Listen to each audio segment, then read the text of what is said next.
पॅरिसमध्ये एक सुंदर टेकडी आहे जिथून पॅरिसचा जबरदस्त व्ह्यू दिसतो.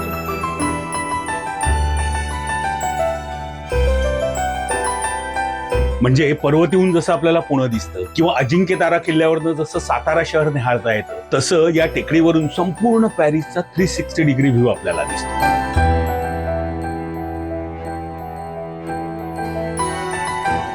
आणि या टेकडीचं आणखीन एक वैशिष्ट्य म्हणजे पिकासो, व्हॅन गो, रेनो, क्लॉड मोने यांच्यासारखे चित्रकार या परिसरात राहायचे.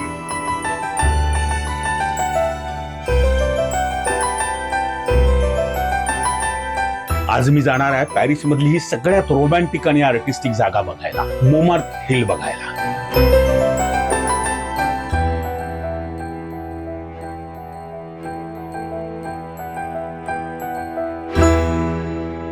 नमस्कार मित्रांनो, मी संतोष कोल्हे आणि तुम्ही पाहताय जेथे जातो तेथे. मोमार्थ टेकडीच्या पायथ्याशी पोहोचण्यासाठी इथं आसपास जवळजवळ 4 मेट्रो स्टेशन्स आहेत. 130 मीटर उंचीची ही टेकडी म्हणजे पॅरिस मधली सगळ्यात उंच जागा आहे. आपल्या पुण्याच्या पर्वतीला आहेत 108 पायऱ्या, पण ही पॅरिस मधली टेकडी जर आपल्याला चढायची असेल तर 222 पायऱ्या चढून जावं लागतं.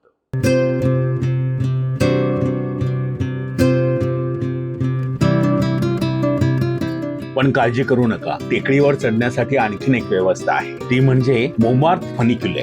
ही आहे एक प्रकारची छोटी ट्रेन किंवा केबल रेल्वे असंही आपण त्याला म्हणू शकतो. दोरीच्या मदतीनं वर जाणारे आणि खाली येणारे खास रेल्वेचे डबे इथे बनवण्यात आले आहेत. वरून खाली येणारी आणि खालून वर जाणारी केबल रेल्वे हे एकमेकांशी जोडलेली आहे, त्यामुळे ते एकाच वेळी प्रवास करतात. पायथ्याशी पोहोचल्यानंतर मी या केबल रेल्वेनंच वर चढायचं ठरवलं. आणि हा, तुमच्याकडे जर मेट्रोचं तिकीट असेल तर या केबल रेल्वेचं वेगळं तिकीट काढायची गरज नसते. साधारण 30-40 जणांचा ग्रुप एकाच वेळी या डब्यातनं वर जाऊ शकतो.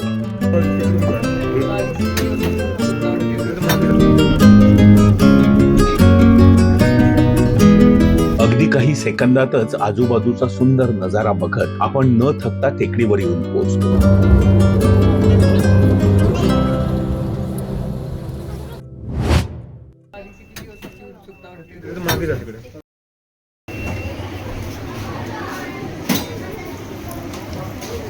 केबल रेल्वेतून मी उतरलो आणि आणखी 15-20 पायऱ्या चढून आर्टिस्टिक टेकडीच्या वरच्या भागात आलो.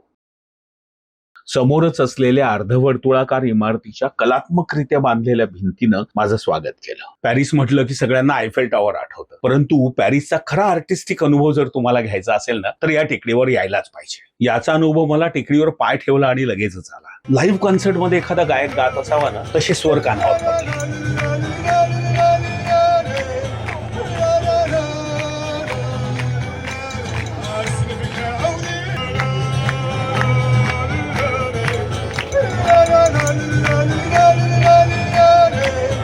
थोडं पुढे गेल्यानंतर लक्षात आलं की जणू काही एक ओपन एअर थिएटर सारखीच रचना इथे तयार करण्यात आली आहे. एक छोटं स्टेज आहे आणि त्याच्या भोवती असलेल्या पायऱ्यांवर शेकडो लोक बसले आहेत आणि या लोकांमधलं कोणीही स्टेजवर जाऊन आपली कला सादर करू शकतं. मी इथे पोहोचलो तेव्हा असाच एक उत्साही कलाकार खूप छान गात होता.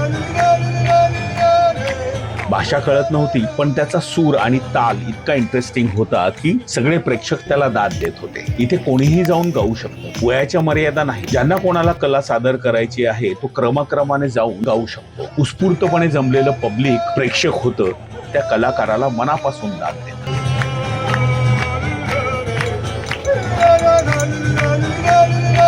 एकीकडे आपण गाण्यांना दाद देत असतो आणि दुसरीकडे नजर संपेपर्यंत क्षितिजापर्यंत पसरलेलं पॅरिस डोळ्यात साठवून ठेवत असतो. मध्येच एखादा रस्त्यावरचा विक्रेता बियर किंवा पाण्याची बॉटल विकत घेण्याचा आग्रह तुम्हाला करतो. हे मात्र आपल्याकडच्या सारखंच. आपल्याकडे जसे सर्व पर्यटन स्थळावर विक्रेते दिसतात तसे इथेही दिसतात. आयफेल टॉवरच्या वेगवेगळ्या प्रतिकृती, किचेन्स आणि इतर छोटे मोठे गिफ्ट्स याची विक्री हे लोक करत असतात. आश्चर्य म्हणजे हे सगळे विक्रेते एशियन होते.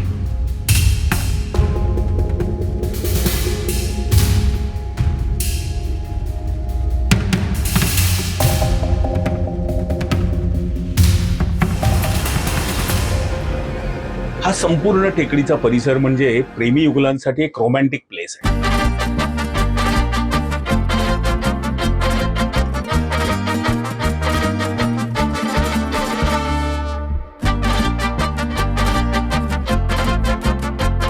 इथून जवळच असलेल्या जेहान रिक्टर स्क्वेअर या बागेत 2000 साली फेडरिक बॅरन आणि क्लेअर किटो या कलाकारांनी एक प्रेमाची भिंत तयार केली. या प्रेमाच्या भिंतीवर आय लव्ह यू हे वाक्य जगातल्या वेगवेगळ्या 250हून अधिक भाषांमध्ये 311 वेळा लिहिलेलं आहे. काही भारतीय भाषांमधून आय लव्ह यू लिहिलेलंही आपल्याला या बोर्डवर आढळतं. टेकडी भोवती बांधलेल्या कंपाऊंडवर सगळीकडे आपल्याला कपल्सच्या नावाचे इनिशियल्स लिहिलेली कुलप लावलेली दिसतात. प्रेमाचं प्रतीक म्हणून कपल्स इथे आपली आठवण ठेवून जात असतात. आपली जिथे नजर जाईल तिथे कंपाऊंडवर ही कुलप लावलेली आपल्याला दिसतात. मी गेलो तेव्हा काही लहान मुलं उत्साहानं या कुलपावरची इनिशियल्स वाचण्यात गुंग झाले होते. हा संपूर्ण परिसर आर्टिस्ट, म्युझिशियन आणि पर्यटकांनी प्रचंड गजबजलेला असतो. खरं तर मोनमार्ट टेकडीचा हा सगळा परिसर अगदी जुन्या काळापासून पॅरिस बाहेरचं एक छोटंसं गाव म्हणून ओळखला जायचा. औद्योगिकरणानंतर हे गाव कामगारांचं वसतिस्थान बनलं. पिकासो, व्हिन्सेंट व्हॅन गो, क्लॉड मोने, रेनो अशा चित्रकार मंडळींना हा परिसर आवडू लागला. ते या भागात राहायला आले. त्यांचे स्टुडिओही याच परिसरात होते.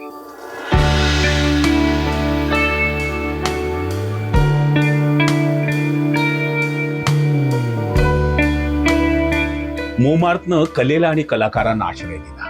अगदी नामवंत चित्रकारांपासून स्ट्रगलर्स पर्यंत सगळ्यांचं हे निवासस्थान बनलं. पॅरिसचा आर्टिस्टिक हार्ट म्हणून हा परिसर ओळखला जाऊ लागला. या संपूर्ण परिसराला पॅरिसमध्ये झालेल्या क्रांतिकारक उठावाचा म्हणजे पॅरिस कम्यूनचा संदर्भ आहे. पॅरिस कम्यूनच्या उठावाची सुरुवात या टेकडीवरनच झाली. नॅशनल गार्ड्सनी या टेकडीवर असलेल्या तोफा फ्रेंच सरकारला द्यायला नकार दिला. त्यातून या परिसरात प्रचंड रक्तपात झाला.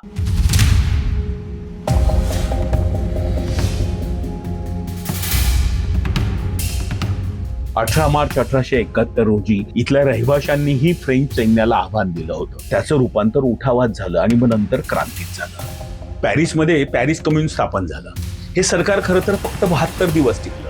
पण मोमार्टचा हा सगळा जो परिसर आहे हा क्रांतिकारकांचा बालेकिल्ला बनला. पॅरिस कम्यूनचा शेवटही हिंसक होता. ज्या भागात उठावाची सुरुवात झाली त्याच या परिसरात फ्रान्स सरकारनं पॅरिस कम्यूनच्या क्रांतिकारकांना टिपून मारलं. 1871 मधल्या या रक्तरंजित आठवड्यात जो ब्लडी वीक म्हणून ओळखला जातो, त्या आठवड्यात हा संपूर्ण परिसर सामान्य लोकांच्या आणि क्रांतिकारकांच्या रक्तानं माखला होता. खरं तर मोनमार्त या शब्दाचा अर्थ होतो माउंटन ऑफ मार्क, म्हणजे हुतात्म्यांची टेकडी. असे अनेक ऐतिहासिक संदर्भ आपल्याला या टेकडीभोवती पाहायला मिळतात. मित्रांनो, पॅरिस कम्यून विषयीचा एक स्वतंत्र शॉर्ट व्हिडिओ बनवून मी माझ्या युट्यूब चॅनलवर टाकला आहे. जर तुम्हाला पॅरिस कम्यून नेमकं काय होतं याच्याविषयी अधिक माहिती हवी असेल ना तर हा व्हिडिओ नक्की जाऊन बघा. मी आय बटन मध्ये आणि एपिसोडच्या शेवटी त्याची लिंक देतो आहे, नक्की पहा. मोमार्टच्या शिखरावर आणखीन एक प्रसिद्ध स्थळ आहे, ते म्हणजे साक्रे कोर बॅसिलिका. हे एक रोमन कॅथलिक चर्च आहे. 1147 साली बांधण्यात आलं. पॅरिस कम्यूनचा उठाव चिरडल्यानंतर 1875 साली पुन्हा एकदा ही चर्चची इमारत नव्यानं बांधण्यात आली. चर्चची वास्तुरचना अतिशय युनिक आणि वेगळी आहे. रोमन आणि बायझेंटाईन पद्धतीची या इमारतीची रचना आहे. इमारतीच्या वर अतिशय सुंदर असा घुमट बांधण्यात आला आहे. विशिष्ट प्रकारच्या ट्रॅव्हर्टाईन दगडांचा वापर ही इमारत आणि हा घुमट बांधण्यासाठी म्हणून केला गेला आहे. त्यामुळे संपूर्ण इमारत पांढऱ्या रंगानं चमकत राहते. पाऊस पडून गेल्यानंतर या दगडाचा रंग आणखीनच उजळतो. चर्चच्या आतल्या भागात जाण्यासाठी पर्यटकांची भली मोठी रांग होती. मीही या रांगेचा भाग बनलो आणि आत शिरलो. सिक्युरिटीचा परिसर ओलांडल्यानंतर सगळ्यात आधी दिसला तो भव्य कॉरिडॉर.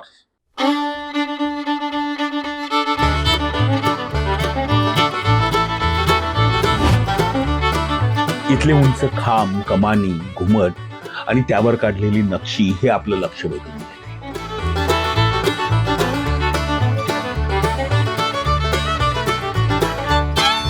पॅरिसमधल्या इतर चर्च प्रमाणेच या चर्चचा आतला परिसरही तितकाच भव्य, दिव्य आणि उंच आहे.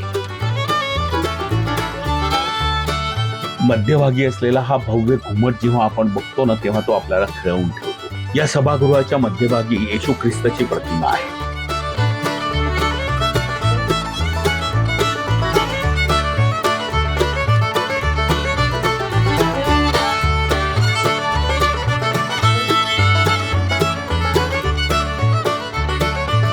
संपूर्ण सभागृहात प्रार्थनेसाठी शिस्तीत बाकं मांडलेली आहेत. या भारावलेल्या वातावरणात बाहेरून आलेला पर्यटक क्षणभर विसावतो.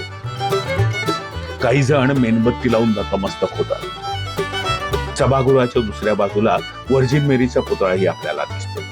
संपूर्ण सभागृह आणि त्यातले खांब, भिंती, खिडक्या या अतिशय विचारपूर्वक डिझाईन करून बांधण्यात आल्या आहेत.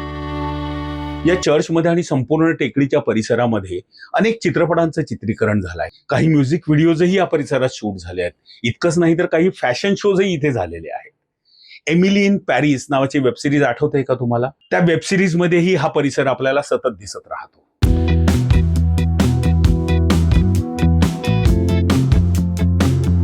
या टेकडीवरून पॅरिसच्या क्षितिजावर मावळणारा सूर्य अतिशय छान दिसतो. हा सूर्यास्त टिपण्यासाठी अनेक पर्यटक इथे संध्याकाळी येणं पसंत करतात. जगभरच्या कलाकारांना आणि चित्रकारांना त्यांच्या कलाकृतींसाठी प्रेरणा देणारा हा परिसर मनात साठवत आणि पॅरिस कम्यूनच्या आठवणींना उजाळा देत मी परतीच्या मार्गाला लागलो.